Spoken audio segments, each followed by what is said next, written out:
Academy. Good evening everyone. Welcome to Harish Academy. Today we will discuss December 13th current affairs in detail. ఇవాళ మన first topic again previous క్లాసెస్లో మనం discuss చేసుకున్న కాన్సెప్ట్కి extension topic UNESCO యొక్క 20th meeting సంబంధించి మనం discuss చేసుకున్నాం కదా. ఇండియాలో first time UNESCO intangible cultural heritage meeting జరుగుతూ ఉంది. 20th session of UNESCO intangible cultural heritage meeting ఢిల్లీలోని ఎర్రకోటలో డిసెంబర్ 8th నుంచి 13th వరకు జరుగుతూ ఉందని చెప్పేసి మనం డిస్కస్ చేసుకున్నాం. ఇందులో భాగంగా యునెస్కో ఆల్రెడీ ఇంటాంజిబుల్ కల్చరల్ హెరిటేజ్కి సంబంధించి ఇటీవల బంగ్లాదేశ్కు చెందిన తంగైల్ చీర నేత కళ కావచ్చు, అలానే ఆఫ్ఘనిస్తాన్కు చెందిన ఒక మినియేచర్ పెయింటింగ్ అంటే సూక్ష్మ చిత్రలేఖన శైలికి గుర్తింపు ఇచ్చింది. అలానే ఇండియాకు సంబంధించి దీపావళిని కూడా ఇంటాంజిబుల్ కల్చరల్ హెరిటేజ్ లిస్ట్లో యాడ్ చేసిందని చెప్పేసి తెలుసుకున్నాం. తద్వారా భారతదేశంలో ఇంటాంజిబుల్ కల్చరల్ హెరిటేజ్ సైట్స్ వచ్చేసి ఇంటాంజిబుల్ కల్చరల్ హెరిటేజ్ గుర్తింపు పొందిన అంశాలు వచ్చేసి 16 ఉన్నాయని చెప్పేసి తెలుసుకున్నాం, 16. మరి ఇప్పుడు ఇటలీకి సంబంధించిన ఒక ఫుడ్ కల్చర్, ఇటలీ కంట్రీకి సంబంధించిన ఒక వంటకాల సంస్కృతికి యునెస్కో గుర్తింపు పొందింది. అయితే ఇక్కడ సిగ్నిఫికెన్స్ ప్రాముఖ్యత ఏంటి అంటే, జనరల్గా యునెస్కో ఇంటాంజిబుల్ కల్చరల్ హెరిటేజ్లో ఆల్రెడీ వివిధ దేశాలకు చెందిన వివిధ కంట్రీలకు చెందిన ఆహార సంస్కృతులు ఉన్నాయి. ఫర్ ఎగ్జాంపుల్ జపాన్కు చెందిన ఫుడ్ కల్చర్ కావచ్చు, మెక్సికోకు సంబంధించిన ఆహార సంస్కృతి, ఫ్రాన్స్కు సంబంధించిన మెక్సికోకు సంబంధించిన ఆహార సంస్కృతులు ఉన్నాయి. అయితే మరి ఇటలీకి ఏం సిగ్నిఫికెన్స్, ఏం ప్రాముఖ్యత ఉందంటే, ఇటలీ తన జాతీయ వంటకాల సంస్కృతికి యునెస్కో గుర్తింపు పొందిన మొదటి దేశంగా ఈ యొక్క ప్రాముఖ్యత పొందింది. మరి ఇక్కడ ఏంటి అసలు మొదటి దేశము? జనరల్గా ఒక దేశంలో ఒక పర్టికులర్ ఫుడ్ ఏదైతే ఉందో, ఫర్ ఎగ్జాంపుల్ ఇండియాలో ఏదైనా ఒక వంట ఉంది, బిర్యానీ ఉందనుకుందాం. బిర్యానీ ఉంటే ఆ బిర్యానీని తయారు చేసే కళకు ఇటువంటి గుర్తింపు ఇచ్చారనుకుందాం. అయితే ఇక్కడ ఇటలీలో ఏంటంటే మాత్రము ఎంటైర్ ఇటలీలో తయారు చేసే ఫుడ్ కల్చర్ ఏదైతే ఉందో, ఇటలీలో ఏదైతే వంట తయారు చేస్తారో అన్ని రకాల వంటల సంస్కృతికి గుర్తింపు వచ్చింది. జనరల్గా అయితే ఏదైనా ఒక దేశంలో పలానా ప్రాంతంలో ఒక పర్టికులర్ ఏరియాలో ఏదైనా ఒక ఫుడ్, ఒక వంట చేస్తే ఆ వంట చేసే కల్చర్కి, ఆ సంస్కృతికి మాత్రమే ఇవ్వడం జరుగుతుంది. బట్ అలా కాకుండా ఇటలీ కంట్రీలో ఇటాలియన్ కుకింగ్కి, ఇటలీ కంట్రీలో తయారు చేసే అన్ని రకాల వంటలకి, అంటే ఇక ప్రాంతంతో సంబంధం లేదు, కులంతో సంబంధం లేదు, మతంతో సంబంధం లేదు, ఇటలీలో తయారు చేసే అన్ని రకాల వంటల సంస్కృతికి గుర్తింపు రావడం జరిగింది. ఏ దానికి అంటే Italian cooking, entire food culture of Italy. So Italy becomes first country to win UNESCO recognition for it's entire national food culture. So ఇది మనకి యునెస్కోకి సంబంధించిన ఒక ఇంపార్టెంట్ టాపిక్. ఇక యునెస్కో అంటే మనం ఆల్రెడీ మెనీ టైమ్స్ డిస్కస్ చేసుకున్నాం. యునెస్కో 1945లో ఏర్పాటైంది. దీని హెడ్ క్వార్టర్స్ ప్యారిస్ అని చెప్పేసి తెలుసుకున్నాం. ఇటీవల ఫ్రాన్స్లోని ప్యారిస్లో డాక్టర్ బిఆర్ అంబేద్కర్ గారి స్టాచ్యూ విగ్రహాన్ని కూడా అక్కడ ఆవిష్కరించారు. ఇక ప్రస్తుతం యునెస్కోకి డైరెక్టర్ జనరల్గా ఈజిప్ట్కి చెందిన ఖలీద్ ఎల్ ఎననీ ఉన్నారని చెప్పేసి కూడా తెలుసుకున్నాం. ఖలీద్ ఎల్ ఎననీ 2025 నుంచి 2029 వరకు డైరెక్టర్ జనరల్గా ఉంటారు. So this is about first topic. Next one, MG NREGA కొత్త పేరు. ఎంజీ నరేగా, మనకి ఎంజీ నరేగా అంటే ఇది ఒక గ్రామీణ ఉపాధి హామీ పథకం. Mahatma Gandhi national rural employment guarantee act. ఈ యొక్క ఎంజీ నరేగా పథకం, ఎంజీ నరేగా స్కీమ్ ఏదైతే ఉందో ఆ స్కీమ్కి నేమ్ చేంజ్ చేయబోతా ఉన్నట్టు గవర్నమెంట్ ఆఫ్ ఇండియా ప్రకటించింది. అంటే ఇక దానికి సంబంధించిన ఒక బిల్లుని, దానికి సంబంధించిన ఒక సవరణ బిల్లును కూడా ప్రస్తుతం జరుగుతూ ఉన్న వింటర్ సెషన్ సమావేశాల్లో ప్రవేశపెట్టాలని చెప్పేసి గవర్నమెంట్ ఆఫ్ ఇండియా ప్లాన్ చేస్తూ ఉంది. మరి ఆ కొత్త పేరు ఏం పేరు పెట్టాలనుకుంటున్నారు అంటే, పూజ్య బాపు గ్రామీణ రోజ్గార్ గ్యారంటీ యోజన. పూజ్య బాపు గ్రామీణ రోజ్గార్ గ్యారంటీ యోజనగా పేరు మార్చాలని చెప్పేసి ప్లాన్ చేస్తూ ఉంది. సో మనకి ఫస్ట్ ఎగ్జామ్ పాయింట్ ఆఫ్ వ్యూలో ఏదైనా ఒక స్కీమ్ వార్తల్లో ఉన్నప్పుడు మనం అది ఎప్పుడు ఏర్పాటైంది, ఆ స్కీమ్ని ఎప్పుడు తీసుకొని వచ్చారు, దానికి సంబంధించిన చట్టం ఏంటి, దాని యొక్క ఆబ్జెక్టివ్ లక్ష్యం ఏంటి, అటువంటి డీటెయిల్స్ అని మనం తెలుసుకోవాలి. ఎందుకంటే ఎంజీ నరేగా అనేది రూరల్ ఏరియాస్లో ముఖ్యంగా అన్స్కిల్డ్ వర్కర్ ఎవరైతే ఉంటారో, గ్రామీణ ప్రాంతాల్లో నైపుణ్యం లేని యువత, అన్స్కిల్డ్ వర్కర్కి ఎంప్లాయ్మెంట్ కల్పించే ఒక గ్రేట్ స్కీమ్ అని చెప్పవచ్చు. ఈ ఎంజీ నరేగా ఒరిజినల్ బిల్లు 2005లో పాస్ అయింది. 2005 ఆగస్ట్ 25న పాస్ అయింది.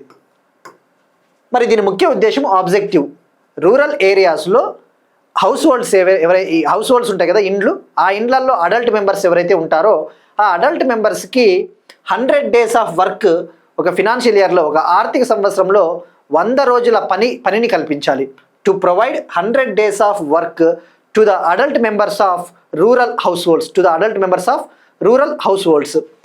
మరి మనం తెలుసుకోవాల్సింది ఫస్ట్ ఇక్కడ అడల్ట్ మెంబర్ అంటే ఎవరు? అడల్ట్ అంటే ఒక యుక్త వయసుకు వచ్చిన వాళ్ళు, ఎవరైతే 18 years దాటి ఉంటారో అటువంటి వాళ్ళు. సో ఆబ్జెక్టివ్ ఏంటి? 100 days వర్క్ కల్పించాలి. టైప్ ఆఫ్ వర్క్ ఏంటి? Unskilled manual work. ఎటువంటి పనులు చేస్తారు ఎంజీ నరేగా పథకం కింద అంటే అన్స్కిల్డ్ మాన్యువల్ వర్క్ అంటే ఈ యొక్క డెవలప్మెంటల్ వర్క్స్ ఉంటాయి కదా, పాండ్స్ తవ్వడము, కుంటలు తవ్వడము, లేదంటే బస్సు షెల్టర్స్ నిర్మించడము, అటువంటివి. సో వీటికి నైపుణ్యం అవసరం లేదు. సో గుర్తుపెట్టుకోండి, unskilled manual work. Days of work అంటే మనం తెలుసుకున్నాం 100 days. మరైతే ఇప్పుడు గవర్నమెంట్ ఆఫ్ ఇండియా ఈ ఎంజీ నరేగా నేమ్ని పూజ్య బాపు గ్రామీణ రోజ్గార్ గ్యారంటీ యోజనగా చేంజ్ చేయాలని చెప్పేసి ప్లాన్ చేస్తూ ఉంది. మరి అలానే ఈ పథకం కింద ఈ యొక్క ఎంప్లాయ్మెంట్ డేస్ ప్రస్తుతం అయితే 100 ఉన్నాయి. ఆ 100 పని దినాల నుంచి 125 వర్కింగ్ డేస్ కల్పించాలి. అంటే ఒక ఫినాన్షియల్ ఇయర్లో, ఒక ఆర్థిక సంవత్సరంలో 125 రోజుల పాటు పనిని కల్పించాలి అన్న ప్లాన్లో గవర్నమెంట్ ఆఫ్ ఇండియా ఉంది. మరి అయితే ఇక్కడ ఒరిజినల్గా ఈ బిల్లు 2005లో పాస్ అయినప్పుడు ఎంజీ నరేగా యాక్ట్ వచ్చింది. ఎంజీ నరేగా ఫస్ట్ ఇది కరెక్ట్గా బిల్ ఏదైతే పాస్ అయిందో, పాస్ అయినప్పుడు కేవలం నరేగా చట్టం మాదిరే ఉండింది. NREGA national rural employment guarantee act 2005. అయితే 2009లో మహాత్మా గాంధీ అనే పదాన్ని యాడ్ చేయడం జరిగింది, మహాత్మా గాంధీ పేరుని జాయిన్ చేయడం జరిగింది. సో గుర్తుపెట్టుకోండి, 2005లో ఒరిజినల్గా ఈ బిల్లు పాస్ అయినప్పుడు ఇది నేషనల్ రూరల్ ఎంప్లాయ్మెంట్ గ్యారంటీ యాక్ట్గా తీసుకొని వచ్చారు. 2009లో మహాత్మా గాంధీ గారి పేరుని యాడ్ చేశారు. మరి ఇక్కడ ఇంకొక ఇంపార్టెంట్ ఫీచర్ కూడా ఉంది. ఇది ఒక డిమాండ్ డ్రివెన్ స్కీమ్ అని చెప్పవచ్చు. MG NREGA demand driven scheme అంటే ఏంటి? మన డిమాండ్ని బట్టి పని కల్పించడం జరుగుతుంది. ఫర్ ఎగ్జాంపుల్, ఒక హౌస్లో ఒక అడల్ట్ మెంబర్ ఉన్నారనుకోండి, అతను పని కావాలి అనుకుంటా ఉన్నాడు. అతను పని కావాలి అనుకున్నప్పుడు అప్లై చేస్తాడు, నాకు ఎంజీ నరేగా కింద నాకు వర్క్ ప్రొవైడ్ చేయండి, వర్క్ కల్పించండి అంటే అతను అప్లై చేసుకున్న 15 days లోపు తప్పకుండా వర్క్ కల్పించాలి. అతను అప్లై చేసుకున్న 15 రోజుల్లోపు అతనికి పనిని ఇవ్వాలి. ఇవ్వలేదు అంటే అతనికి నిరుద్యోగ భృతి, అన్ఎంప్లాయ్మెంట్ అలవెన్స్ కూడా ఇస్తారు. ఒకవేళ ఆ 15 రోజుల్లోపు వర్క్ ఇవ్వకపోతే అతనికి నిరుద్యోగ భృతి, అతను లేదా ఆమెకు నిరుద్యోగ భృతి, దీన్ని అన్ఎంప్లాయ్మెంట్ అలవెన్స్ అంటారు. సో ఇది గుర్తుపెట్టుకోండి, డిమాండ్ డ్రివెన్ అంటే దీన్ని బట్టి ఏమర్థమవుతుంది? లీగల్ రైట్ టు వర్క్, చట్టబద్ధ హోదాను కల్పిస్తూ ఉంది ఎంజీ నరేగా. చట్టబద్ధ హోదాను కల్పిస్తూ ఉంది, పనిని కల్పిస్తూ ఉంది. నెక్స్ట్ వన్, ఒక ఇంపార్టెంట్ టాపిక్ అగైన్ పాలిటీకి సంబంధించి 2027 సెన్సస్కి సంబంధించి 2027 జనాభా లెక్కల కోసము government of India union cabinet 11,718 crores బడ్జెట్ని కేటాయించింది. 2027 జనాభా లెక్కల కోసం 11,718 కోట్ల బడ్జెట్ని, ఫండ్స్ని కేటాయించింది. సో మనం ఇక్కడ తెలుసుకోవాల్సింది census of India 2027. First census గురించి తెలుసుకోవాలి, జనాభా గణన, కొన్ని బేసిక్ ఫ్యాక్ట్స్ గురించి ఐడియా ఉండాలి. ఆ తర్వాత ఈ 2027 సెన్సస్ ఏ విధంగా కండక్ట్ చేయబోతున్నారు, ఏ విధంగా నిర్వహించబోతా ఉన్నారు అని చెప్పేసి మనం డీటెయిల్స్గా తెలుసుకుందాం. ఫస్ట్ సెన్సస్ అంటే జనాభా గణన. జనరల్గా ఇది డెసెన్నియల్ సెన్సస్. డెసెన్నియల్ అంటే ఏంటి? ప్రతి 10 ఏళ్ళకు ఒకసారి నిర్వహిస్తారు. దీని ముఖ్య ఉద్దేశం ఒక కంట్రీలో పాపులేషన్ ఎంత ఉంది, ఆ పాపులేషన్ కనుక ఎగ్జాక్ట్గా మనము తీసుకున్నట్టయితే వాళ్ళకి వెల్ఫేర్ స్కీమ్స్ ఏవైతే ఉంటాయో, సంక్షేమ పథకాలు, అవసరమైన పాలసీలు వాళ్ళకి ఎగ్జాక్ట్గా ఖచ్చితత్వంతో డెలివరీ చేయవచ్చు. ఇండియాలో సెన్సస్ని నిర్వహించేది నోడల్ మినిస్ట్రీ, హోమ్ మినిస్ట్రీ. సెన్సస్ను నిర్వహించే బాధ్యత ఎవరు తీసుకుంటారంటే హోమ్ మంత్రిత్వ శాఖ, హోమ్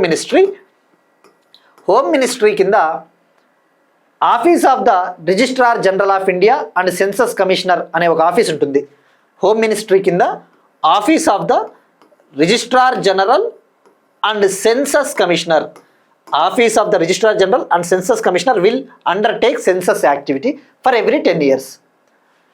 మరి ఫస్ట్ టైం ఇండియాలో సెన్సస్ ఎప్పుడు జరిగింది, ఇప్పుడు 2027లో జరగబోయే సెన్సస్ ఎన్నవ సెన్సస్ మనకి అటువంటి డీటెయిల్స్ తెలియాలి. ఫస్ట్ ఇండియాలో సెన్సస్ 1872లో జరిగింది ఫస్ట్ టైం. అంటే 1872 అంటే ఏంటి, బ్రిటిష్ పీరియడ్లో. అయితే ఇది భారతదేశం అంతటా జరగలేదు, కొన్ని ప్రాంతాల్లో మాత్రమే జరిగింది. 1872లో అప్పటి గవర్నర్ జనరల్ లార్డ్ మేయో గారి నేతృత్వంలో జరిగింది. అయితే ఈ దేశమంతటా జరగలేదు కాబట్టి దీన్ని మనం నాన్ సింక్రొనైజ్డ్ సెన్సస్ అని చెప్పవచ్చు.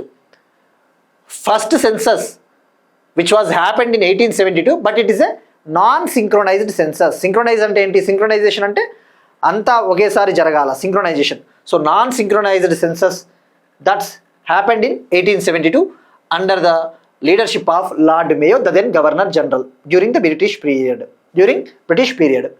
ఇక 1872 అయిపోయింది. మరి భారతదేశం అంతటా ఏకకాలంలో కవర్ చేస్తూ సెన్సస్ ఎప్పుడు జరిగింది అంటే 1881 అని చెప్పవచ్చు. ఇది first synchronised census of India. First synchronised census of India 1881 భారతదేశం అంతటా జరిగింది ఇది ఏకకాలంలో. మరి అప్పుడు దీనికి ఎవరు నేతృత్వం వహించారు అంటే అప్పటి census commissioner British officer WC ప్లౌడెన్ అనే వ్యక్తి. ఆయన సెన్సస్ కమిషనర్గా అప్పుడు ఉన్నారు, WC ప్లౌడెన్. సో ఇక 1881 నుంచి ఫర్ ఎవ్రీ 10 years జరిగింది, ప్రతి 10 ఏళ్ళకు ఒకసారి క్రమం తప్పకుండా జరిగింది. ఇక చివరిసారిగా సెన్సస్ ఇండియాలో 2011లో జరిగింది. యాక్చువల్లీ 2020-21 ఆ టైంలో జరగాలి, 2020-21 ఆ మధ్యలో, ఎందుకంటే 10 ఏళ్ళు అయిపోయింది కదా అప్పటికి. కానీ కరోనా వల్ల జరగలేదు. సో ఇప్పుడు 2027లో జరగబోతా ఉంది. మరి ఇప్పుడు 2027లో జరగబోయే సెన్సస్ భారతదేశంలో జరగబోతా ఉన్న 16th సెన్సస్, 16వ సెన్సస్ ఓవరాల్గా. కానీ భారతదేశానికి స్వాతంత్రం వచ్చిన తర్వాత జరగబోతా ఉన్న 8th census. 2027 census is 16th census as a overall, but it's an 8th census since independence. భారతదేశానికి స్వాతంత్రం వచ్చిన తర్వాత జరుగుతా ఉన్న 8వ సెన్సస్. మరి ఇక్కడ ప్రాముఖ్యతలు తెలుసుకోవాలి. ఈ సెన్సస్ ఆఫ్ ఇండియా 2027కి 11,718 crore బడ్జెట్ కేటాయించారు కదా. మరి దీనికి ప్రాముఖ్యత ఏంటి, అసలు మనం దీని గురించి ఎందుకు చర్చించుకోవాలి? ఇందులో చాలా ముఖ్యమైన పాయింట్లు ఉన్నాయి. మనకి ఎగ్జామ్ పాయింట్ ఆఫ్ వ్యూలో ప్రతి పాయింట్ ఇంపార్టెంటే. అవేంటి అంటే ఈ సెన్సస్ 2027 అనేది first fully digitalised census of India. భారతదేశంలో తొలిసారిగా పూర్తి స్థాయిలో డిజిటల్ పద్ధతిలో జరగబోతా ఉన్న census. First fully digitalised census in India. మరి ఫస్ట్ ఫుల్లీ డిజిటలైజ్డ్ సెన్సస్ అంటే ఏం చేయబోతున్నారు? ఈసారి చేయబోయే సెన్సస్ ఏదైతే ఉందో మొత్తం డిజిటల్ టూల్స్, ఆండ్రాయిడ్, ఈ యొక్క యాపిల్ ఐఫోన్స్ ఇటువంటి ఏవైతే ఉంటాయో అటువంటి మొబైల్ ప్లాట్ఫామ్స్ను ఉపయోగించి డిజిటల్గా సేకరించబోతా ఉన్నారు. మరి ఇది ఎన్ని ఫేజెస్లో జరగబోతా ఉందంటే ఈ సంవత్సరం, అదే నెక్స్ట్ ఇయర్ 2 phases, గుర్తుపెట్టుకోండి, 2 phases జరగబోతా ఉంది.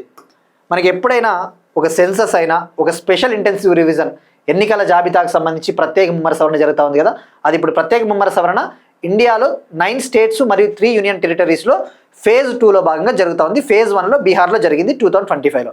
మనకి ఆ ఫేజెస్ చాలా ఇంపార్టెంట్, ఎన్ని దశలు ఉన్నాయని చెప్పేసి అడుగుతాడు స్టేట్మెంట్లో. మరి 2 phases. మరి మొదటి ఫేజ్ ఏంటి? మొదటి ఫేజ్లో భాగంగా హౌస్ లిస్టింగ్, హౌసింగ్ సెన్సస్ జరుగుతుంది. అంటే మొదటి దశలో ఇండ్లు ఎన్నున్నాయి, ప్రాపర్టీలు ఎన్నున్నాయి, భవనాలు ఎన్నున్నాయి, బిల్డింగ్లు ఎన్నున్నాయని చెప్తారు. First phase house listing and housing census. మరి రెండవ ఫేజ్లో జనాభా గణన జరుగుతుంది, పాపులేషన్ ఎనుమరేషన్ జరుగుతుంది. Population enumeration will take place during second phase, right? మరి ఇప్పుడు ఫస్ట్ ఫేజ్ ఎప్పుడు జరుగుతుంది? House listing and housing census April నుంచి సెప్టెంబర్ వరకు, next year April to September 2026 వరకు ఫస్ట్ ఫేజ్ జరుగుతుంది. సెకండ్ ఫేజ్ వచ్చేసి ఫిబ్రవరి 2027లో జరుగుతుంది. ఈ detail, each and every detail is very much important. Okay, ఎందుకంటే ఈ సెన్సస్ అనేది మనం ఇంకా రాబోయే రోజుల్లో చూస్తాం, కంటిన్యూస్గా వార్తల్లో చూస్తాం, ఇది కంప్లీట్ అవ్వలేదు కాబట్టి. సో వన్స్ ఇన్ ఆల్ ఒక్కసారి పర్ఫెక్ట్గా నోట్స్ రాసుకోండి, ఇక మళ్ళా రివిజన్ కూడా అవసరం ఉండదు. ఓకే, 2 phases అయిపోయింది. మళ్ళీ ఇప్పుడు ఇంకా ఏం ఇందులో ఎటువంటి ప్రాసెస్ ఉంటుంది అంటే ఈ సెన్సస్ 2027 ఎక్సర్సైజ్లో ఎనుమరేటర్స్ అంటే ఎవరు? ఈ అవసరమైన డీటెయిల్స్ కలెక్ట్ చేయాలి అంటే ఈ యొక్క ఎంప్లాయీస్ అవసరం కదా, మేజర్గా గవర్నమెంట్ టీచర్స్ని ఉపయోగించుకుంటారు.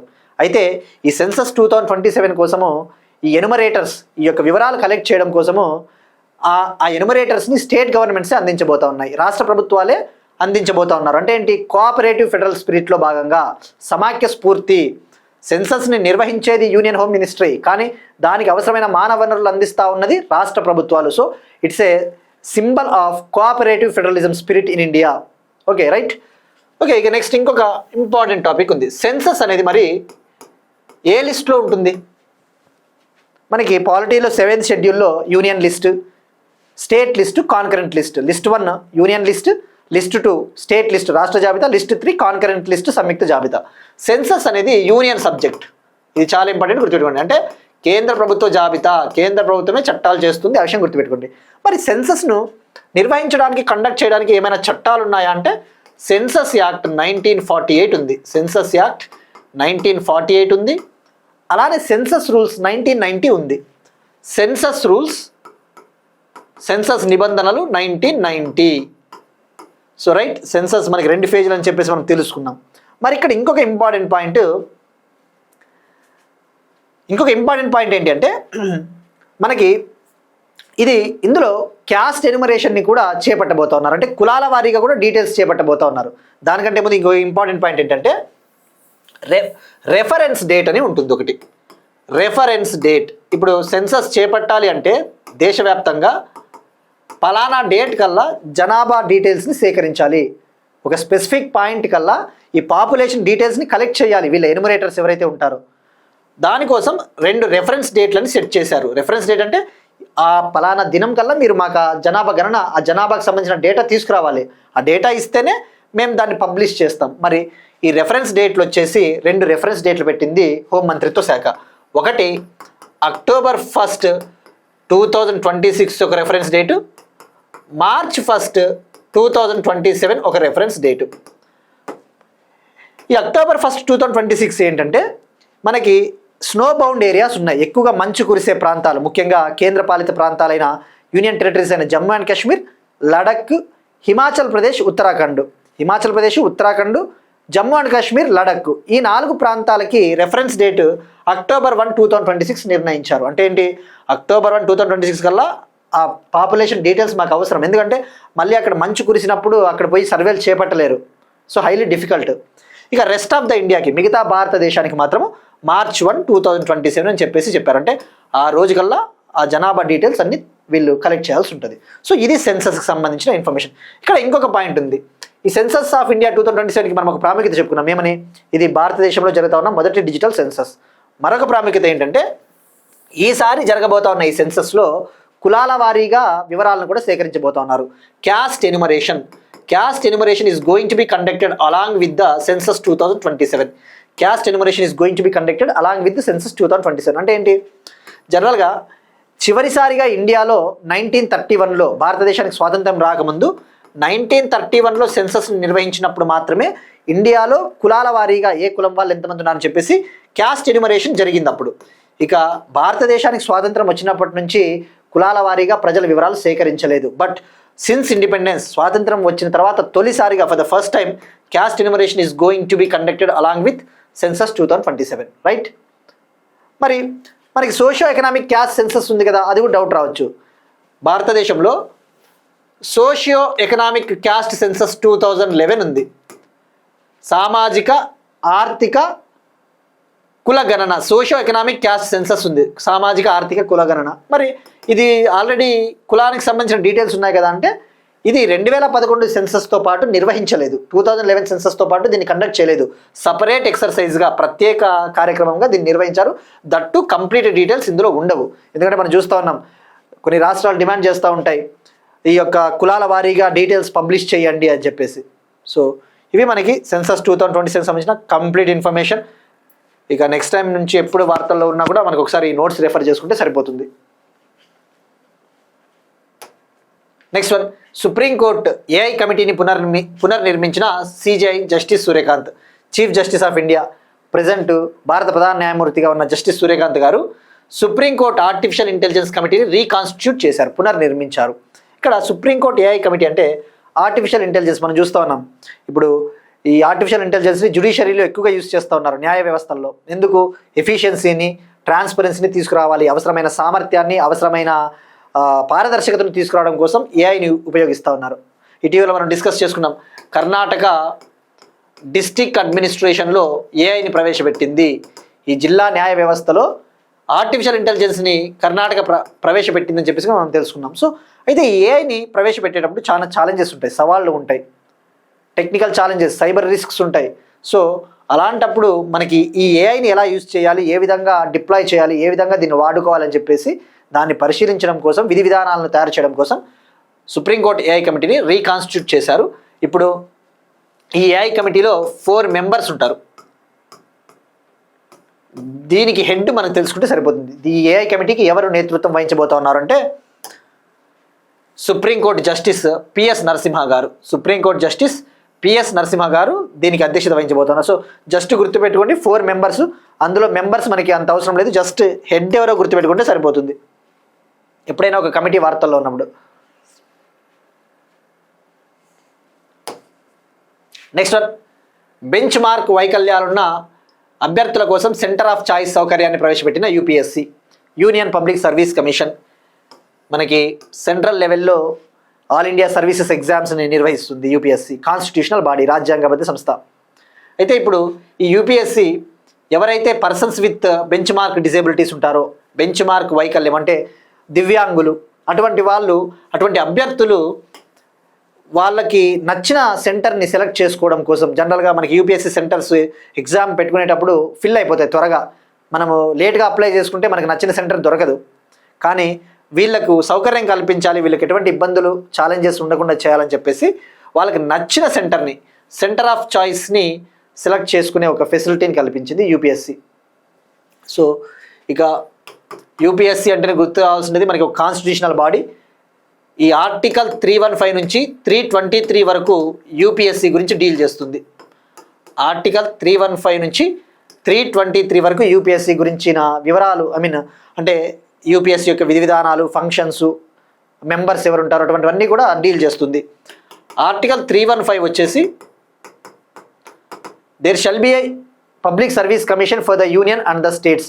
కేంద్ర స్థాయిలోను అలానే రాష్ట్ర ప్రభుత్వాల స్థాయిలో పబ్లిక్ సర్వీస్ కమిషన్ ఉండాలి అని చెప్పేసి ఆర్టికల్ 315 చెప్తుంది. మనకి యూపీఎస్సీ ఎప్పుడు ఏర్పాటైందంటే 1 అక్టోబర్ 1926, అక్టోబర్ 1, 1926లో ఏర్పాటైంది. మనము ఆల్రెడీ తెలుసుకున్నాం. ప్రస్తుతం సెంటినరీ సెలబ్రేషన్స్, యూపీఎస్సీ ఈ యొక్క శత జయంతి సెలబ్రేషన్స్ కూడా సెలబ్రేట్ చేసుకుంటా ఉన్నాం. ఇక యూపీఎస్సీ చైర్మన్గా ప్రస్తుతం డాక్టర్ అజయ్ కుమార్ గారు ఉన్నారు. అజయ్ కుమార్ గారు. సో ఇక్కడ గుర్తుపెట్టుకోవాల్సింది యూపీఎస్సీ ఆర్టికల్ 315 నుంచి 323. మనకి ఇలాంటి కాన్స్టిట్యూషనల్ బాడీస్ ఉన్నప్పుడు ఆర్టికల్స్ ఒకసారి, ఫర్ ఎగ్జాంపుల్ కాగ్ ఇటీవల మనం డిస్కస్ చేసుకున్నాం. కాగ్ తన ఈ యొక్క కార్యాలయ భవనాన్ని ఆంధ్రప్రదేశ్లోని క్యాపిటల్ సిటీ అమరావతిలో నిర్మించబోతోందని చెప్పేసి తెలుసుకున్నాం. అప్పుడు కాగ్ అంటే మనం ఆర్టికల్ 148 గురించి తెలుసుకున్నాం. ఆర్టికల్ 148 ఏం చెప్తుంది? Office of the CAG. CAG యొక్క ఆఫీసు గురించి తెలిపే ఆర్టికల్ ఏది అంటే ఆర్టికల్ 148. బట్ ఓవరాల్గా కాగ్కి ఎన్ని ఆర్టికల్స్ ఉన్నాయంటే ఆర్టికల్ 148 నుంచి 151 వరకు కంప్ట్రోలర్ అండ్ ఆడిటర్ జనరల్ గురించి డీల్ చేస్తుంది. ఆర్టికల్ 148 నుంచి 151 వరకు కాగ్ గురించి డీల్ చేస్తుంది. So this is about UPSC. So UPSC chairman doctor Ajay Kumar గారు. నెక్స్ట్ వన్, పొందూరు ఖాదీకి జిఐ ట్యాగ్. పొందూరు ఖాదీకి జిఐ ట్యాగ్ లభించింది. జిఐ ట్యాగ్ అంటే జియోగ్రఫికల్ ఇండికేషన్ ట్యాగ్, భౌగోళిక గుర్తింపు. భౌగోళిక గుర్తింపు. మరి భౌగోళిక గుర్తింపు రావడం వల్ల అడ్వాంటేజెస్ ఏంటి మనం చాలాసార్లు తెలుసుకున్నాం. ఒక ప్రోడక్ట్కి, ఏదైనా ఒక అగ్రికల్చర్ ప్రోడక్ట్, వ్యవసాయ ఉత్పత్తి కావచ్చు, లేదంటే ఒక మ్యానుఫ్యాక్చర్ ప్రోడక్ట్ తయారు చేసిన ఉత్పత్తికి ఎప్పుడైతే ఈ జిఐ ట్యాగ్ వచ్చిందో, ఆ జిఐ ట్యాగ్ వచ్చినప్పుడు టూరిజం పెరుగుతుంది, పర్యాటక రంగం పెరుగుతుంది, వాళ్ళకి ఇన్కమ్ కూడా, ఫార్మర్స్ అటువంటి వాళ్ళకి ఆదాయం కూడా పెరుగుతుంది, అథెంటిసిటీ, ఖచ్చితత్వం కూడా పెరుగుతుంది, వేరే వాళ్ళు దాన్ని కాపీ కొట్టలేరు. మరి ఇప్పుడు పొందూరు ఖాదీకి జిఐ ట్యాగ్ వచ్చింది. ఇక్కడ పొందూరు ఖాదీ అంటే ఏంటి? ఖాదీ అంటే మనం జనరల్గా పొందూరు ఖాదీ అనేది కాటన్ కదా. పొందూరు ఖాదీ అంటేనే గుర్తు రావాల్సినది బాలకృష్ణ సినిమా చెన్నకేశవరెడ్డి. చెన్నకేశవరెడ్డిలో బాలకృష్ణ జైలు నుంచి రిలీజ్ అయ్యేటప్పుడు ఆ ఎస్పీ స్థాయి ఆఫీసర్ అంటాడు, మీరు జైలుకి వచ్చినప్పుడు రక్తంతో తడిచిన డ్రెస్ ఇది అంటే బాలకృష్ణ ఆ యొక్క డ్రెస్ స్మెల్ చూసి పొందూరు కాది అని చెప్పేసి అంటాడు. ఆయన ఏమంటాడు అప్పుడు, రక్తం మరకలు ఇంకా అలాగే ఉన్నాయి రెడ్డి గారు అంటాడు. సీమది కదా, రాయలసీమది కదా, ఇంకా అది అలానే ఉంది అని చెప్పేసి అంటాడు. అంటే నేను ఎందుకు చెప్తున్నా అంటే మనకి కొన్ని సినిమాల్లో వచ్చినప్పుడు ఇలాంటి కనుక ఒక ఐడియా ఉంటే ఇమ్మీడియట్గా అది ఏ ప్రాంతంలో కూడా మనము తెలుసుకోవాలా. పొందూరు కాది అంటే ఇది ఆంధ్రప్రదేశ్కి సంబంధించిన కాటన్. ఆంధ్రప్రదేశ్లోని శ్రీకాకుళంలో పొందూరు అనే ఒక టౌన్ ఉంటుంది.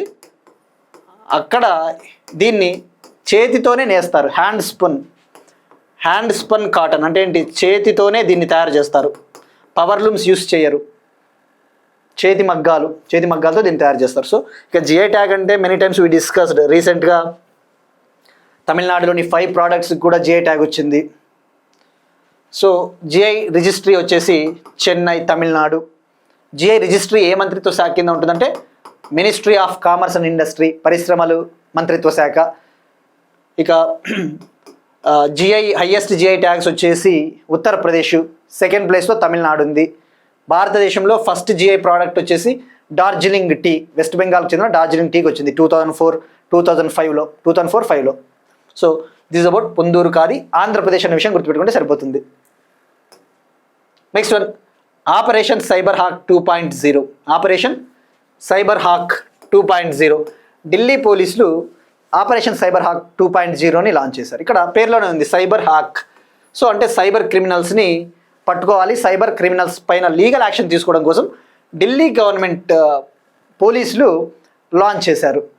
దీన్ని ministry of home affairs, home మంత్రిత్వ శాఖ సహకారంతో లాంచ్ చేయడం జరిగింది. సో తద్వారా ఈ ఆపరేషన్లో భాగంగా సైబర్ హాక్ 1.0 ఆపరేషన్ కంటే కూడా 200% ఎక్కువ లీగల్ యాక్షన్స్ తీసుకున్నారు ఈ 2.0లో. మరి ఇక్కడ మనకి సైబర్ క్రైమ్స్ విషయానికి వస్తే ఇటీవల డిజిటల్ అరెస్ట్ల గురించి తెలుసుకున్నాం. డిజిటల్ అరెస్ట్ స్కామ్, ఇది ఏపీ గ్రూప్ 2 మెయిన్స్లో కూడా అడిగారని చెప్పేసి మనం తెలుసుకున్నాం. డిజిటల్ అరెస్ట్ స్కామ్స్కి సంబంధించి సుప్రీంకోర్టు ఇటీవల ఒక మాట చెప్పింది. ఈ డిజిటల్ అరెస్ట్ల వల్ల భారతదేశంలో ఇప్పటి వరకు సుమారుగా 3,000 crore రెవెన్యూ మనం నష్టపోయాము. We lost about 3,000 crore because of digital arrest. మరి ఈ కాంటెక్స్లో సైబర్ క్రైమ్స్, సైబర్ అటాక్స్ చూస్తే ఎన్సీఆర్బి రిపోర్ట్ ప్రకారం, national crime record bureau report 2023 ప్రకారము, ఎన్సీఆర్బి 2023 ప్రకారం ఇండియాలో హయ్యెస్ట్ సైబర్ క్రైమ్స్ నమోదైన రాష్ట్రము కర్ణాటక. 2023లో అత్యధిక సైబర్ క్రైమ్స్ నమోదైన రాష్ట్రం కర్ణాటక, సెకండ్ ప్లేస్లో తెలంగాణ ఉంది. మనం తెలుసుకున్నాం ఆల్రెడీ. సో ఇప్పుడు మరి మనకి ఇండియాలో సైబర్ క్రైమ్స్ని కంట్రోల్ చేయడానికి మినిస్ట్రీ ఆఫ్ హోమ్ అఫైర్స్ కింద ఒక బాడీ ఉంటుంది, I4C, Indian cyber crime coordination centre. Indian cyber crime coordination centre, ఇది మినిస్ట్రీ ఆఫ్ హోమ్ అఫైర్స్ కింద ఉంటుంది. దీని సహకారంతో ఢిల్లీ పోలీసులు ఈ ఆపరేషన్ నిర్వహించారు. నెక్స్ట్ వన్, ఇండియాలో ఫిష్ ఫ్రూట్స్ ప్రొడక్షన్కి సంబంధించి ఏ స్టేట్ టాప్లో ఉంది, ఏ స్టేట్ ఏ ప్లేస్లో ఉందని చెప్పేసి ఆర్బీఐ 2024-25 ఇయర్ గాను ఒక ఫినాన్షియల్ డేటాని రిలీజ్ చేసింది. 2024-25 సంవత్సరానికి గాను రిజర్వ్ బ్యాంక్ ఆఫ్ ఇండియా ఆర్థిక గణాంకాలను విడుదల చేసింది. ఇండియాలో ఫిష్ ఫ్రూట్స్ ప్రొడక్షన్లో, ఈ చేపలు పండ్ల ఉత్పత్తిలో దేశంలోనే టాప్ ప్లేస్లో నిలిచింది ఆంధ్రప్రదేశ్. మరి ఇప్పుడు మనం ఆ డేటా తెలుసుకుంటే సరిపోతుంది. 2024-25లో పండ్ల ఉత్పత్తి, ఫ్రూట్స్ ప్రొడక్షన్ తీసుకుంటే ఏపీ ఫస్ట్ ప్లేస్లో ఉంది. 1.93 crore tons ఫ్రూట్స్ని ప్రొడ్యూస్ చేసింది 2024-25లో. గుర్తుపెట్టుకోండి, 24-25లో ఇది. ఇక సెకండ్ ప్లేస్లో మహారాష్ట్ర ఉంది. మహారాష్ట్ర 1.68 crore tons ఫ్రూట్స్ని ప్రొడ్యూస్ చేసింది. థర్డ్ ప్లేస్లో మధ్యప్రదేశ్ ఉంది. మధ్యప్రదేశ్ 1.02 crore tons ఫ్రూట్స్ని ప్రొడ్యూస్ చేసింది, ఉత్పత్తి సాధించింది. ఇక పండ్ల సాగు విషయానికి వస్తే 2024-25 2024-25 ఫినాన్షియల్ ఇయర్లో ఫ్రూట్స్ కల్టివేషన్ అంటే ఎంత ఎకరాలలో, ఎంత భూమిలో ఈ పండ్లను పండిస్తూ ఉన్నారు అంటే ఆ విషయంలో మహారాష్ట్ర టాప్లో ఉంది. పండ్ల సాగులో మహారాష్ట్ర టాప్, 8.96 lakh హెక్టార్స్లో పండించింది. ఇక ఏపీ సెకండ్ ప్లేస్లో ఉంది, 8.07 lakh హెక్టార్స్లో పండించింది. ఇక చేపల ఉత్పత్తి విషయానికి వస్తే, ఫిష్ ప్రొడక్షన్ విషయానికి వస్తే 2024-25లో ఏపీ టాప్లో ఉంది. 51.58 lakh tons ఫిష్ని ప్రొడ్యూస్ చేసింది, ఉత్పత్తి సాధించింది. ఇక వెస్ట్ బెంగాల్ సెకండ్ ప్లేస్లో ఉంది, 22 lakh టన్స్ని ప్రొడ్యూస్ చేసింది. ఉత్తరప్రదేశ్ థర్డ్ ప్లేస్లో ఉంది, 11.6 lakh ఫిష్ని ఉత్పత్తి చేసింది, 11.6 lakh టన్స్ని. So this is about RBI data.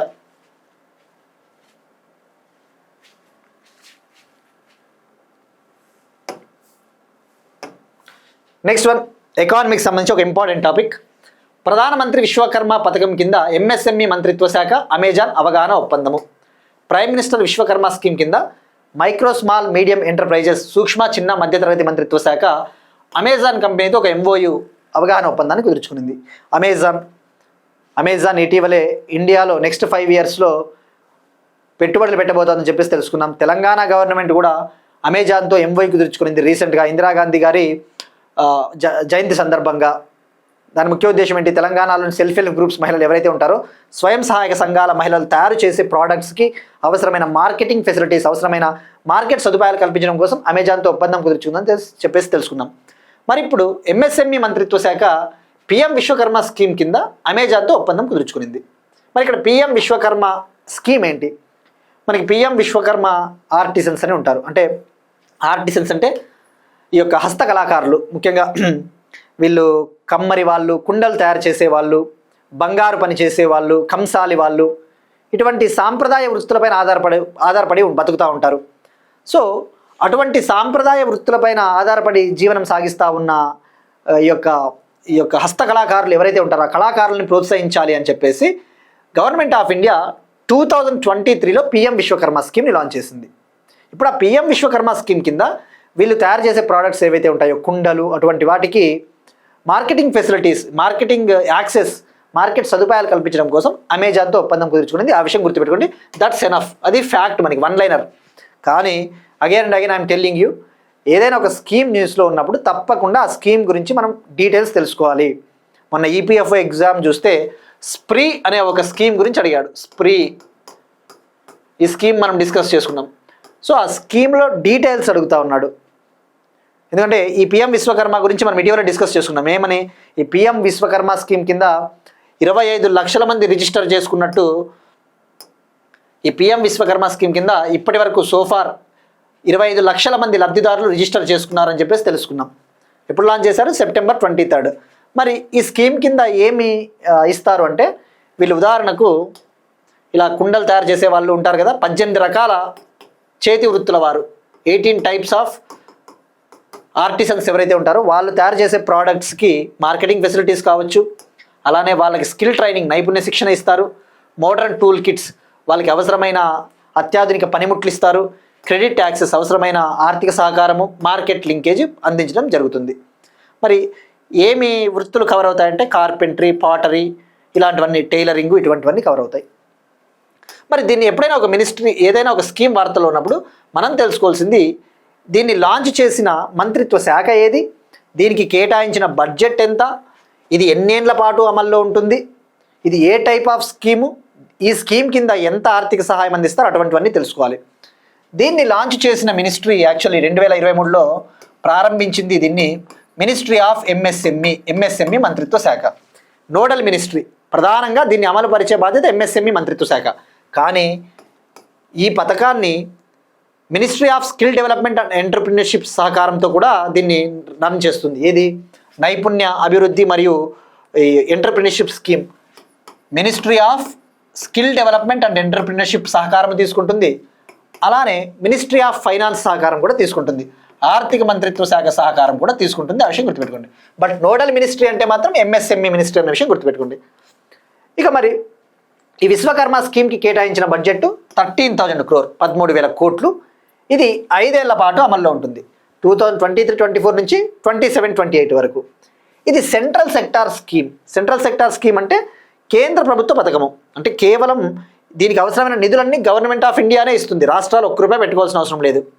మరి ఈ స్కీమ్ కింద ఎంత డబ్బులు ఇస్తారు అంటే, వాళ్ళకి కళాకారులకి, ఆర్టిసన్స్కి 3 lakh వరకు ఇవ్వడం జరుగుతుంది, 3 లక్షల వరకు ఇవ్వడం జరుగుతుంది. ఆ 3 లక్షల్లో మొదటి విడతలో భాగంగా 1 lakh rupees, ఫస్ట్ ట్రాంచ్లో భాగంగా 1 lakh rupees, రెండవ విడతలో 2 లక్షలు, ఓవరాల్గా 3 లక్షల వరకు ఇస్తారు. 5% ఇంట్రెస్ట్ రేటు, 5% వడ్డీ రేటు. ఆ విషయం గుర్తుపెట్టుకోండి. ఇక ఎన్ని ట్రేడ్స్ని కవర్ చేస్తుంది మనం తెలుసుకున్నాం కదా, 18 రకాల సాంప్రదాయ చేతి వృత్తులు.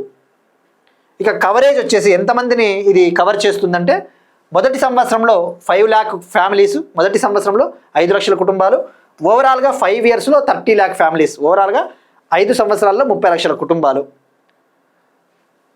ఇక ఇటువంటి స్కీమ్స్ గురించి ఇది మాత్రం, ఇటువంటి స్కీమ్స్ తప్పకుండా ప్రతి పాయింట్ గుర్తుంచుకోవడానికి ట్రై చేయండి. వీలైతే సెంట్రల్ స్కీమ్స్ అటువంటి న్యూస్లో ఉన్నప్పుడు పక్కన కరెంట్ అఫైర్స్ నోట్స్లోనే రాసుకోవడం, సపరేట్గా రాసుకోవడం కూడా బెటర్, స్కీమ్స్ అని పెట్టేసుకుని.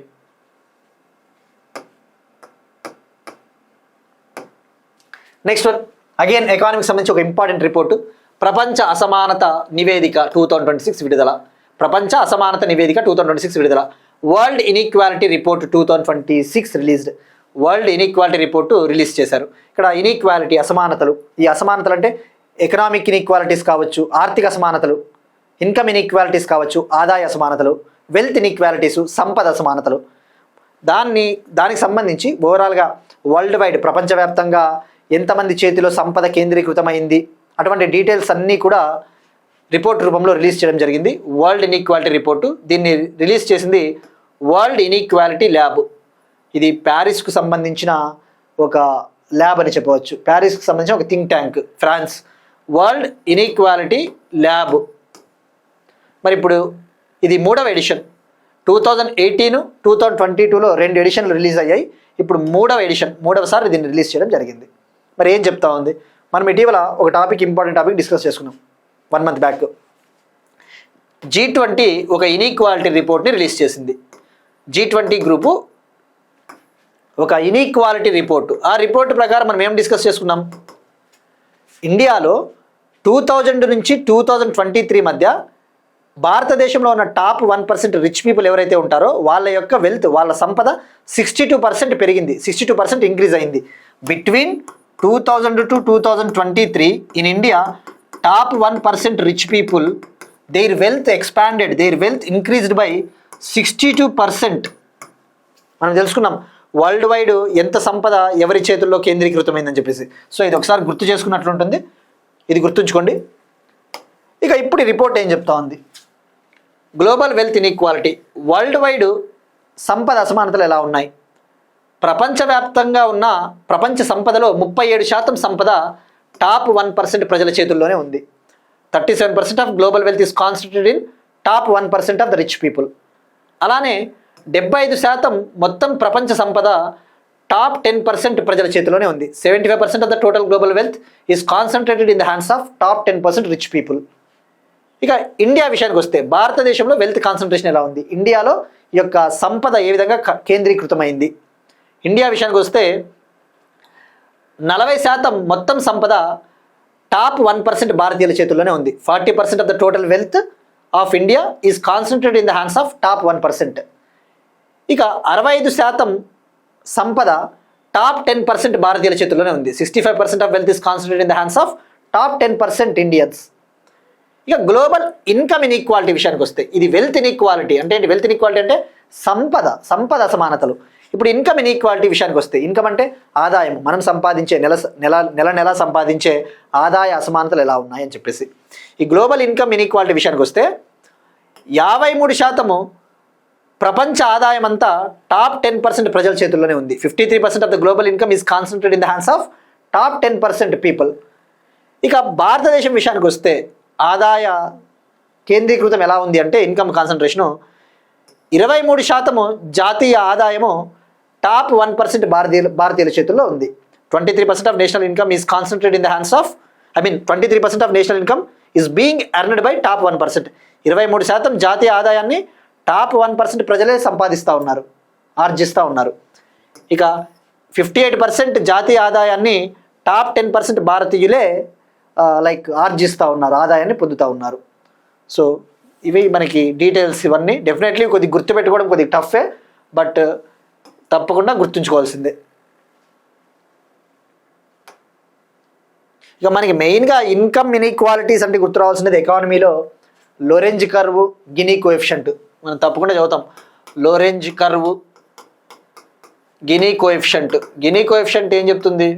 ఈ లోరెంజ్ కర్వ్, గినీ కోఎఫిషియంట్ రెండు కూడా మనకి ఒక ఎకానమీలో, ఒక ఆర్థిక వ్యవస్థలో ఏ విధంగా ఇన్కమ్ అనేది డిస్ట్రిబ్యూట్ అయ్యింది, ఆదాయం ఏ విధంగా డిస్ట్రిబ్యూట్ అయింది అనే దాన్ని తెలుపుతుంది. గినీ కోఎఫిషియంట్ ఏం చెప్తుంది? ఇది పాపులేషను. ఈ గినీ కర్వ్ జనాభా పూర్ నుంచి రిచ్, పేదల నుంచి రిచ్ ప్రజలు ఇట్లా తీసుకుంటే పూరు ఇట్లా. ఇది నేషనల్ ఇన్కమ్, జాతీయ ఆదాయం తీసుకుంటే ఈ గినీ కోఎఫిషియంట్ ఎలా ఉంటుంది? ఇలా ఉంటుంది. ఏం చెప్తుంది గినీ కోఎఫిషియంట్? ఇలా ప్రజలు పూర్ నుంచి రిచ్కి పోయే కొద్దీ వాళ్ళ సంపద కూడా పెరుగుతూ ఉంది. మీరు అబ్జర్వ్ చేస్తే ఇది నేషనల్ ఇన్కమ్, ఆదాయము. సో ఇక్కడ రిచ్ పీపుల్ ఉన్నాడు, అతని చేతిలో ఎక్కువ ఉంది. ఇక్కడ రిచ్, అతని చేతిలో ఇట్లా ఆదాయం ఉంది.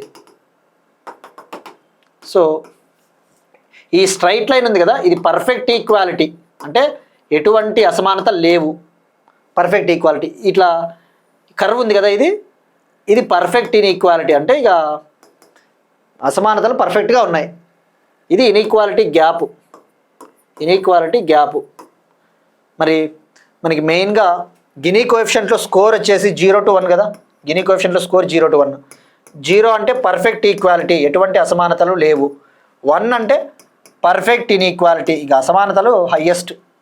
సో ఇది మనకి ఎకానమీలో హెల్ప్ అవుతుంది. You can note it down. Next one, brain cancer చికిత్స కోసం కొత్త మందు. ఇండియా బ్రెయిన్ క్యాన్సర్ కోసము ఒక కొత్త డ్రగ్ని అందుబాటులోకి తీసుకురాబోతోంది.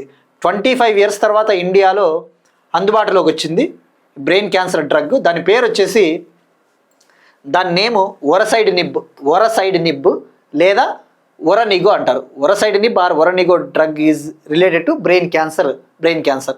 మరి దీన్ని సర్వియర్ ఇండియా కంపెనీ అందుబాటులోకి తీసుకురాబోతోంది. దీనికి సంబంధించి central drugs standard control organisation approval, permission, అనుమతి కూడా ఇచ్చింది. ఇండియాలో సెంట్రల్ డ్రగ్స్ స్టాండర్డ్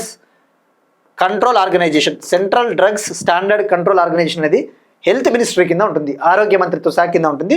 ఇది ఒక రెగ్యులేటరీ బాడీ, అంటే ఏంటి? నియంత్రణ సంస్థ. ఇండియాలో pharmaceuticals, drugs, cosmetics, medical devices, భారతదేశంలో ఈ యొక్క ఔషధాలు, మెడికల్ వస్తువులు, ఇటువంటి వాటిని నియంత్రించడం కోసం CDSCO పనిచేస్తుంటుంది. దీని హెడ్ క్వార్టర్స్ న్యూఢిల్లీ. ఏ మంత్రిత్వ శాఖ కింద ఉంటుంది? హెల్త్ మంత్రిత్వ శాఖ. లైక్ ఏ విధంగా అయితే అమెరికాలో ఫుడ్ అండ్ డ్రగ్ అడ్మినిస్ట్రేషన్ ఉందో, అమెరికాలో ఈ ఔషధాలకు అనుమతి ఇచ్చే సంస్థ ఫుడ్ అండ్ డ్రగ్ అడ్మినిస్ట్రేషన్, అలాంటిదే CDSCO. మరి ఇప్పుడు సర్వియర్ ఇండియా కంపెనీ ఈ ఒరసైడ్ నిబ్ లేదా ఒరనిగో డ్రగ్ని అందుబాటులోకి తీసుకురాబోతా ఉంది. మరి ఇది ఎవరు వాడవచ్చు అంటే 12 years పైబడిన పేషెంట్స్, 12 ఏళ్ళు పైబడిన పేషెంట్స్ ఎవరైతే గ్రేడ్ 2 IDH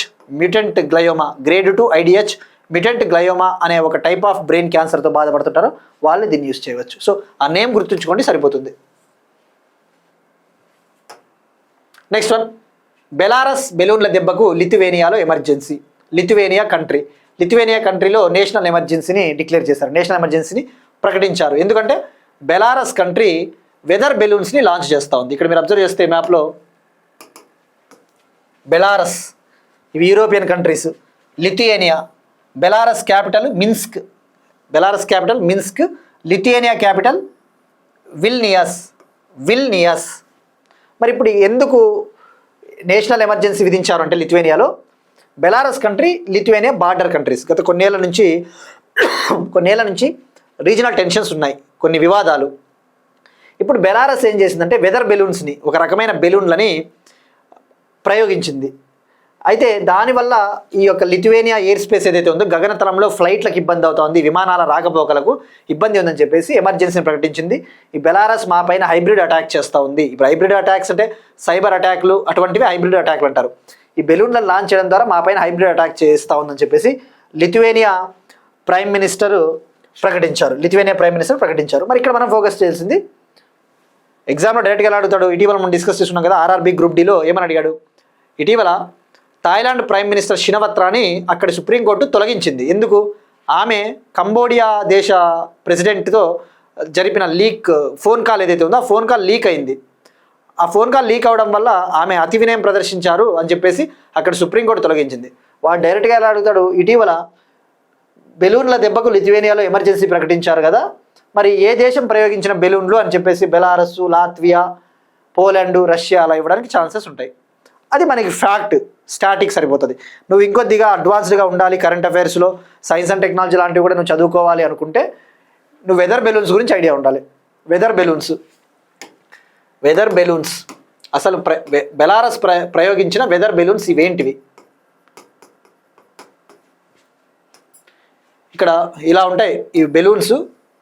మనము మన అట్మాస్ఫియర్లో టెంపరేచర్ ఎలా ఉంది, మన వాతావరణంలో టెంపరేచర్ ఉష్ణోగ్రత ఎలా ఉంది, హ్యూమిడిటీ ఎలా ఉంది, వాతావరణ పరిస్థితుల్ని అంచనా వేయడానికి ఈ యొక్క అట్మాస్ఫిరిక్ కండిషన్స్ని తెలుసుకోవడం కోసము ఇటువంటి వెదర్ బెలూన్స్ని ప్రయోగిస్తూ ఉంటారు.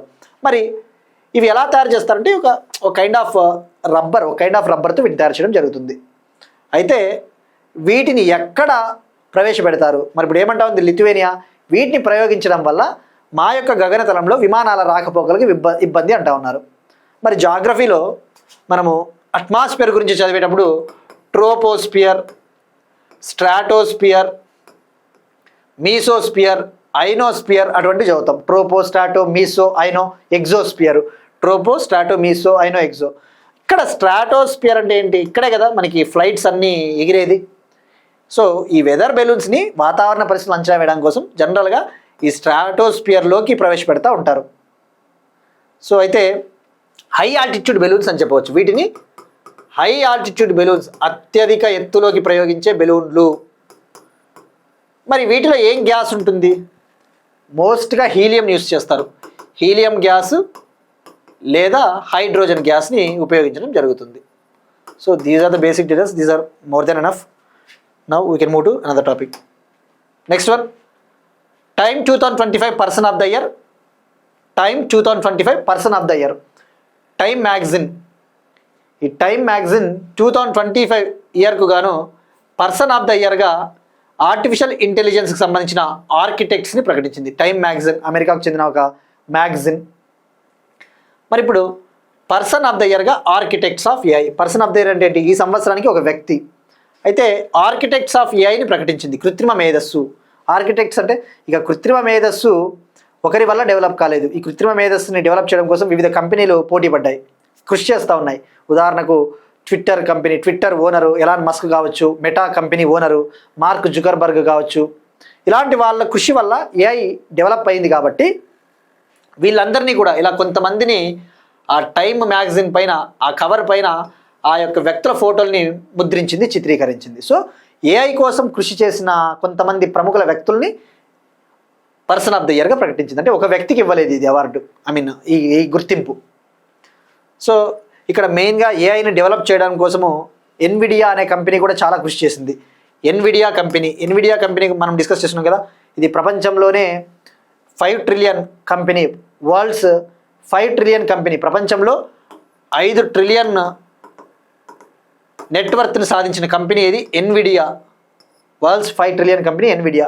మరి ఎన్విడియా కంపెనీ ఓనర్ కూడా గుర్తుపెట్టుకుంటే మంచిది, జెన్సెన్ హువాంగ్. ఎందుకంటే మనకి ఈ కంపెనీలు వార్తలు ఎక్కువగా ఉన్నాయి. Open AI company Chat GPT develop చేసింది. Open AI company Sam Altman ఇలాంటివి. నెక్స్ట్ వన్, టైమ్ 2025 సంవత్సరానికి సిఈఓగా భారత సంతతికి చెందిన నీల్ మోహన్. టైమ్ 2025 ఇయర్కి గాను సిఈఓగా ఇండియన్ ఆరిజిన్ భారత సంతతికి చెందిన నీల్ మోహన్ గారిని సెలెక్ట్ చేసింది. నీల్ మోహన్ ఈయన ప్రస్తుతం యూట్యూబ్ సిఈఓగా ఉన్నారు. YouTube CEO. Next one, Nobel కార్యక్రమానికి మచాడో గైర్హాజరు. ఆమె తరపున శాంతి పురస్కారం అందుకున్న కుమార్తె. నోబెల్ అవార్డ్స్ గురించి ఆల్రెడీ మనం డిస్కస్ చేసుకున్నాం. నోబెల్ అవార్డ్స్ని స్వీడను, నార్వే కంట్రీ వాళ్ళు ఇవ్వడం జరుగుతుంది. Nobel awards physics, chemistry, medicine or biology, medicine లేదా బయాలజీ అంటారు దీన్ని, మెడిసిన్, బయాలజీ, లిటరేచరు, పీస్, శాంతి, ఎకనామిక్స్, ఈ 6 రంగాల్లో ఇవ్వడం జరుగుతుంది నోబెల్ ప్రైజ్ని. 1901లో తొలిసారిగా ఈ నోబెల్ ప్రైజెస్ని ఇవ్వడం జరిగింది. నోబెల్ ప్రైజెస్ని ఎవరి స్మారకార్థం ఏర్పాటు చేశారంటే ఆల్ఫ్రెడ్ నోబెల్, స్వీడన్కు చెందిన ఆల్ఫ్రెడ్ నోబెల్. ఆయన ఒక ఇంజనీరు, ఒక ఇన్వెంటరు. మరి ఇప్పుడు ఈ సంవత్సరం నోబెల్ పీస్ ప్రైజ్ వెనిజులా కంట్రీకి చెందిన opposition leader Maria Corina Machado win అయిందని చెప్పేసి తెలుసుకున్నాం. అయితే ఈ అవార్డుని తీసుకోవడం కోసము ఆమె రాలేదు. ఆమె తరపున ఆమె డాటర్ అనా కొరీనా సోసా వచ్చింది. మనకి ఎగ్జామ్లో అడగొచ్చు ఆమె తరపున ఎవరు వచ్చారు, లైక్ ఈ ఈ నోబెల్ కార్యక్రమం ఎక్కడ జరిగింది అంటే నార్వేలోని ఓస్లోలో. జనరల్గా ఈ నోబెల్ అవార్డ్స్లో ఫిజిక్స్, కెమిస్ట్రీ, మెడిసిన్ లేదా బయాలజీ, లిటరేచర్, ఎకనామిక్స్ ఈ 5 అవార్డులని స్వీడన్కు చెందిన సంస్థ ఇస్తుంది. అయితే ఈ పీస్ అవార్డుని మాత్రం నార్వేలో ఇవ్వడం జరుగుతుంది, నార్వేలోని ఓస్లోలో ఇవ్వడం జరుగుతుంది. సో మరి ఎందుకు ఆమె వెనిజులా అపోజిషన్ లీడర్ రాలేదు అంటే వెనిజులా విపక్ష నేత మరియా కొరీనా మచాడో రాకపోవడానికి రీజన్ ఆమె కనుక కంట్రీ దాటితే ఆమెను మేము పరారీలో ఉన్న నేరస్తురాలిగా ప్రకటిస్తామని చెప్పేసి వెనిజులా గవర్నమెంట్ ప్రకటించింది. దీనికి ప్రధాన కారణం ఆమె పీస్ ప్రైజ్ గెలవడానికి రీజనే వెనిజులాలో ఈ డిక్టేటర్షిప్ ఉంది, ఈ నియంతృత్వ పాలన. ఆ నియంతృత్వ పాలనకు వ్యతిరేకంగా ఆమె డెమోక్రటిక్ రైట్స్, ప్రజాస్వామ్య హక్కుల కోసం కృషి చేసింది. అయితే అక్కడి ప్రభుత్వము ఆమెని ఒకవేళ బయటకు పోతే పరారీలో ఉన్న నేరస్తురాలుగా ప్రకటిస్తామని చెప్పేసి చెప్పారు. Next one, global bank of the year 2025. మనం నిన్న డిస్కస్ చేసుకున్నాం. Best bank in India bank of Baroda. London యూకేకు చెందిన ఫినాన్షియల్ టైమ్స్ పబ్లికేషన్కి సంబంధించిన the banker magazine bank of the year awards 2025 ప్రకటించింది. Bank of the year awards 2025 ఈ సెరమనీ, ఈ ఉత్సవం లండన్లో జరిగింది. అక్కడ గ్లోబల్ బ్యాంక్ ఆఫ్ ద ఇయర్గా అంటే ఇక ఒక విధంగా చెప్పాలంటే ప్రపంచంలోనే బెస్ట్ బ్యాంక్ అన్నట్టుగా global bank of the year 2025గా సింగపూర్కు చెందిన డెవలప్మెంట్ బ్యాంక్ ఆఫ్ సింగపూర్ ఈ అవార్డు గెలుచుకునింది. Development bank of Singapore. Next one, 14 ఏళ్లలోపు బాలికలకు పాఠశాలల్లో హెడ్ స్కార్ఫ్లను నిషేధించిన ఆస్ట్రియా కంట్రీ, యూరప్ కంట్రీ. అక్కడి స్కూళ్ళల్లో 14 ఇయర్స్ లోపు ఉన్న గర్ల్స్ ఎవరైతే ఉంటారో అండర్ 14 ఇయర్ గర్ల్స్కి హెడ్ స్కార్ఫ్స్ని బ్యాన్ చేసింది, హెడ్ స్కార్ఫ్ని నిషేధించింది. హెడ్ స్కార్ఫ్స్ అంటే ముస్లిం కమ్యూనిటీ వాళ్ళు ధరించే హెడ్ స్కార్ఫ్స్ ఏవైతే ఉంటాయో వాటిని బ్యాన్ చేసింది. మరి దానికి రీజన్ ఏం చెప్తా ఉందంటే ఆస్ట్రియాకు సంబంధించిన రూలింగ్ గవర్నమెంట్, అక్కడ 3 సెంట్రిస్ట్ పార్టీలు ఉన్నాయి, 3 సెంట్రిస్ట్ పార్టీలు అధికారంలో ఉన్నాయి. వాళ్ళు ఏం చెప్తా ఉన్నారంటే ఈక్వాలిటీ, ఈ యొక్క ఫ్రీడము, సో సమానత్వం ఉండాలి అన్నట్టుగా వాళ్ళు చెప్తా ఉన్నారు. బట్ అక్కడ ఈ యొక్క కన్జర్వేటివ్ ఆర్గనైజేషన్స్ ఏవైతే ఉంటాయో ఇది రిలీజియస్ ఫ్రీడమ్, మత స్వేచ్ఛకు, మా యొక్క హక్కులకు భంగం అని చెప్పేసి వాళ్ళు చెప్తా ఉన్నారు. సో మనం ఎగ్జామ్ పాయింట్ ఆఫ్ వ్యూ తీసుకోవాల్సింది 14 ఇయర్స్ లోపు బాలికలకు పాఠశాలలో హెడ్ స్కార్ఫ్లను నిషేధించిందంటే ఆస్ట్రియా క్యాపిటల్ వియన్నా అంటేనే మనకు గుర్తు రావాల్సింది వియన్నా కన్వెన్షన్ 1985. మనకి Vienna convention for the protection of ozone layer, ozone పొరను సంరక్షించడానికి వియన్నా ఒప్పందం 1985 ఉంది. దీనికి సప్లిమెంటరీగా వచ్చిందే Montreal protocol 1987.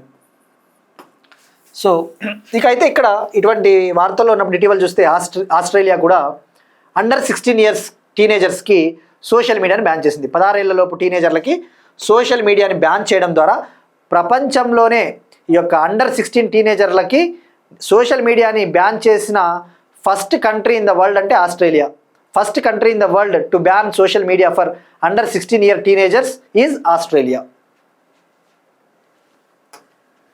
Next one, persons in news వార్తల్లో వ్యక్తులు.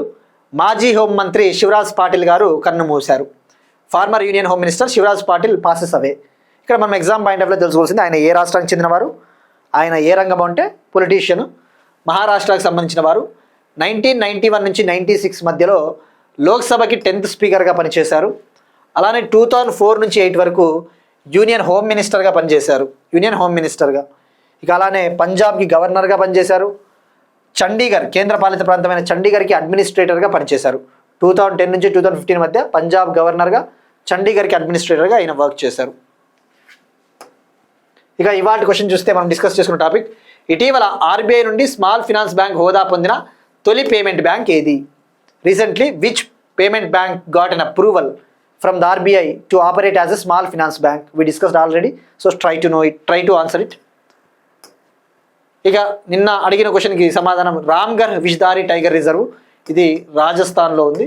మనం డిస్కస్ చేస్తున్నాం కదా, తొలిసారిగా రాజస్థాన్ యొక్క మొదటి ఇంటర్ ట్రాన్స్ఫర్ ఆఫ్ టైగర్స్, అంతర్రాష్ట్ర పుల్ల తరలింపు కార్యక్రమం చేపట్టబోతా ఉందని చెప్పేసి. ఇవి ఇవాళ కరెంట్ అఫైర్స్. మనం ఒకసారి క్విక్గా రీక్యాప్ చూద్దాం.